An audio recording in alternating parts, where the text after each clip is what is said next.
Record ভুল হয়ে গেছে, আমার জমি আরেকজনের নামে হয়ে গেছে।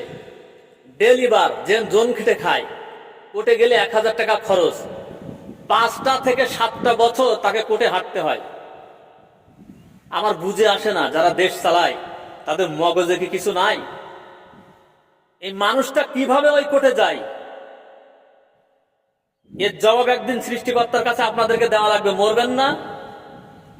বাংলাদেশ সংবিধান চেঞ্জ করেন, আইন চেঞ্জ করেন, প্রত্যেকটা মামলা 90 দিনের মধ্যে শেষ করেন।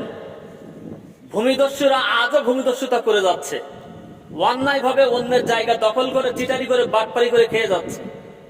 জবাবদিহি তার কোনো রাস্তা নেই। কোর্টে গেলে দিনের পর দিন পড়তে থাকে, দিনের পর দিন পড়তে থাকে।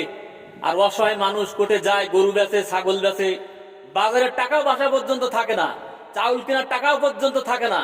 আমার জমি অন্যের নামে রেকর্ড হয়ে গেছে, শেষ করার জন্য কোর্টে মামলা